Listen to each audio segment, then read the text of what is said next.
Hi folks, my name is Stephanie Rouse. I was asked by the lovely folks at 3D Kit Bash to talk about my work with y'all today. And you'll have to forgive me in advance, I'm just getting over being pretty sick, so it might be a little bit stuffy and my one eye is kind of weird, but don't worry about it, we're good. So I might need to take a second to collect my breath.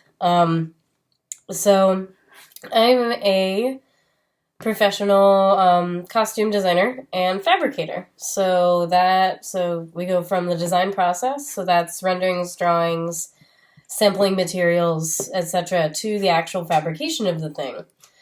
And so that's say like printing or sewing or like making molds and then making casts off those molds and using those for different pieces.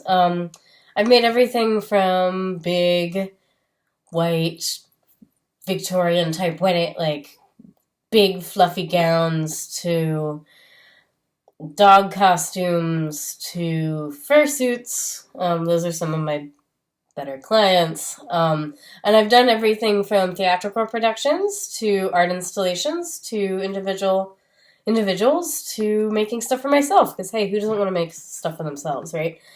And so specifically what I wanted to talk to you guys about today was how I'm using 3D printing in my costume making. And recently I was talking with a bunch of theater folks, and I noticed that a lot of them didn't use 3D printing or things like using a laser cutter or a CNC machine to make their costumes at all. And I found that to be pretty surprising. I'm a member at the tech shop that's in Pittsburgh, Pennsylvania, and I'm clearing all of these machines. I use them all pretty frequently.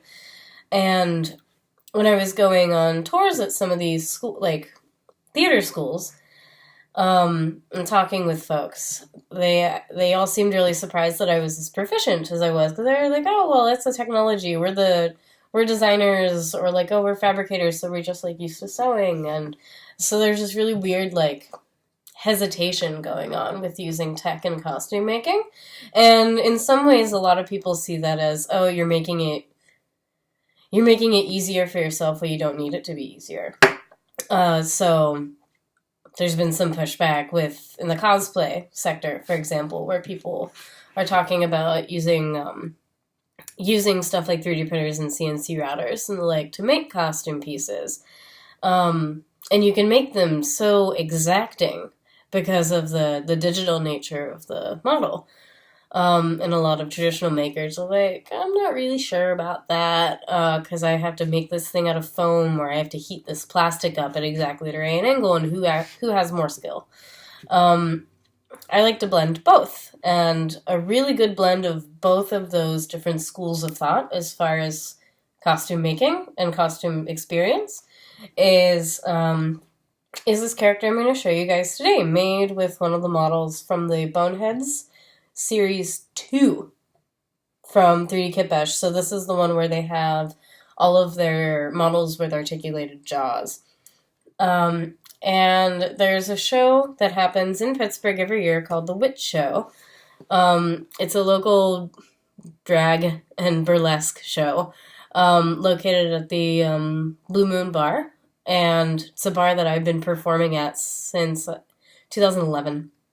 And it had been going on 7 years, I think, this past year. And it occurs sometime in October every year. And the theme is like witchy, supernatural type costumes. And I knew that I had to do something big. And I like pushing the boundaries between human and bestial, or like human and mineral, or human and tree, like just trying to change my appearance as much as possible in the way that I move around the space as a performer. And so I decided to go off this character of the Headless Horseman, who a lot of folks know from the Disney film, where Bing Crosby sings a song about how you have to cross a bridge at a certain point at night, otherwise the Headless Horseman's going to get you, and Ichabod Crane, that sort of thing. And so I took it literally, horseman.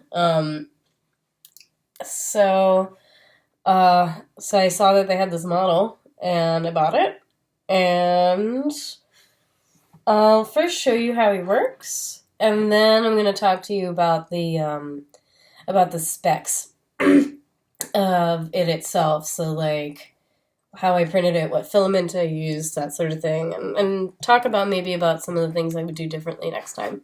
I made something like this as well, so let's have at it. So this is the big guy himself. So he's scaled up probably around 5 times. I believe somewhere between 5 and 6 times the size of the model comes out of the box, if you will.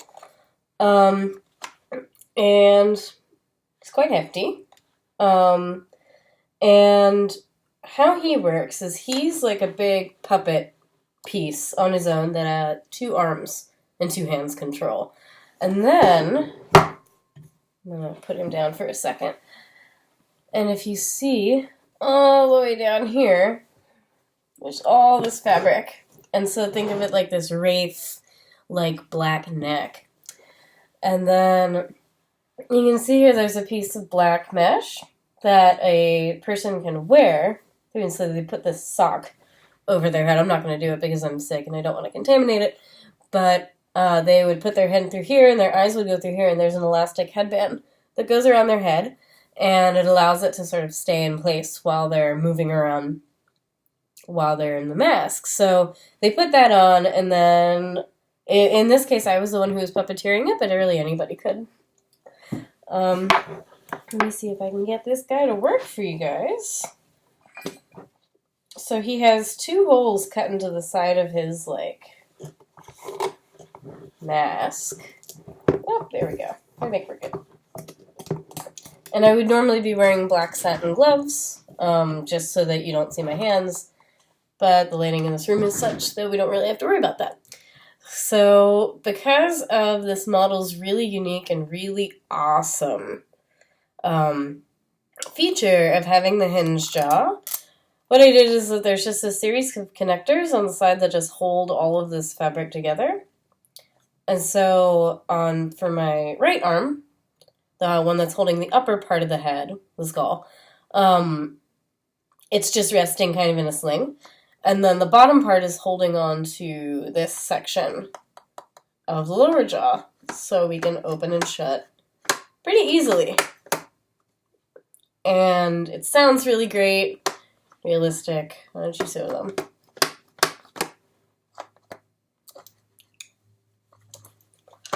And I can actually get a pretty wide range of movement out of this just from the fact that I'm able to move my body as well as I'm able to move my arms in different ways, which is really, really handy as someone who makes puppets, because you can run into a problem where your puppet is sort of limiting your movement, and some people really like that, and I like to blend that, like the restrictingness and the like accessibility of movement to create character.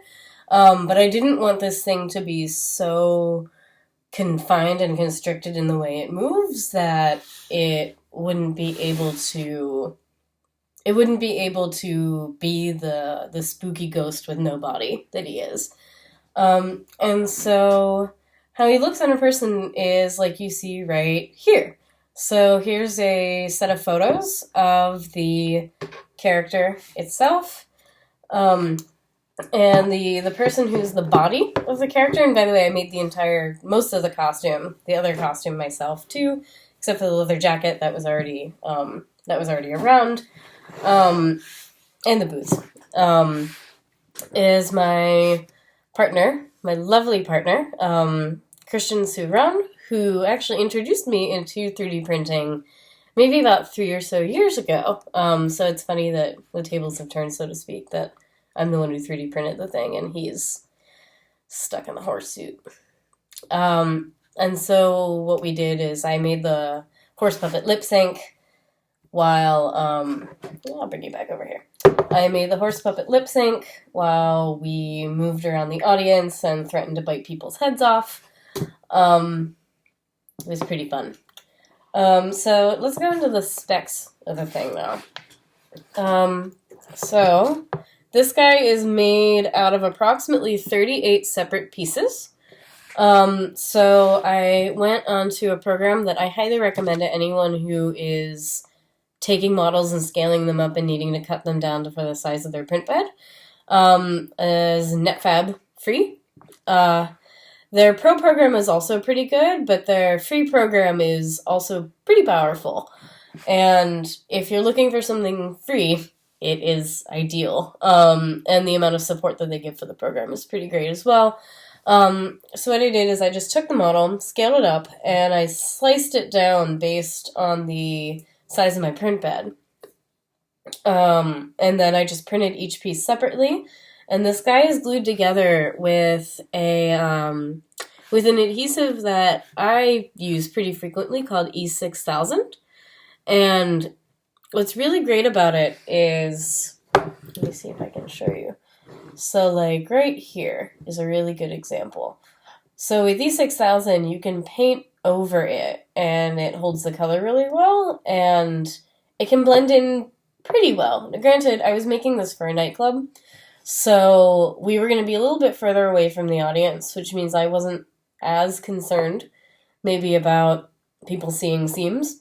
If I were to make this guy again, what I would probably do is glue it together with that and then do a PLA weld all the way around each of these seams so that it would just seal those gaps in from each other. But that's neither here nor there. The filament that I used was the Matter Hackers blue glue in the dark PLA at the 0.75, although 3 could work. It depends on your printer, obviously.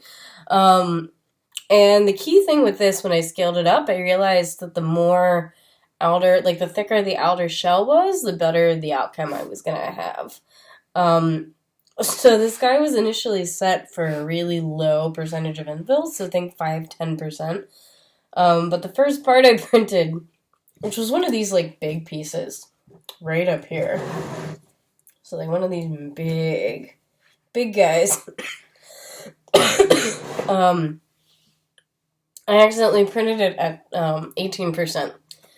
And I was like, well, I guess I'm just going to stick with this because if there's any sort of lopsidedness with the weight of the thing, it could make it structurally less stable and would also throw off the way that I would perform with it. So now this guy is probably twice as heavy as he needs to be. That's neither here nor there. I'm sorry, I was going to talk about my printer. So the printer that I have, or that I've been using, is my partner's, and it's a rather old Solidoodle 3. And you'd think that a printer that old might not work as well, but it is a workhorse. And it still functions pretty good most of the time. It's sort of a hit or miss, as with all 3D printers are, right? And we recently upgraded the hot end of the thing because we heard some really good reviews about the E3D V6 hot end with a 0.4 millimeter nozzle. And it's worked like a charm for us. We haven't had a single degree of problems with it. Actually, we replaced the old hot end that came with the printer way back when it was first made with the E3D in the middle of printing this guy because I had to have this thing running for maybe 8 to 12 hours every day just to finish it in the 3 weeks time that I had before the show. And so I think we worked the printer to death at that point, and so we had to quickly order the hot end, reinstall it, and then put it on. I actually have a picture up of the hot end up here. My partner made a custom housing for the hot end for the printer.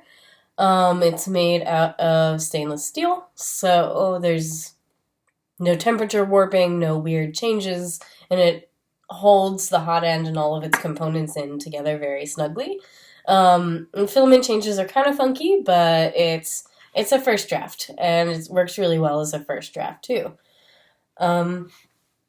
As far as other projects that I am working on, as far as 3D printing and costume making is concerned, I've been working on a large-scale costume of a video game character.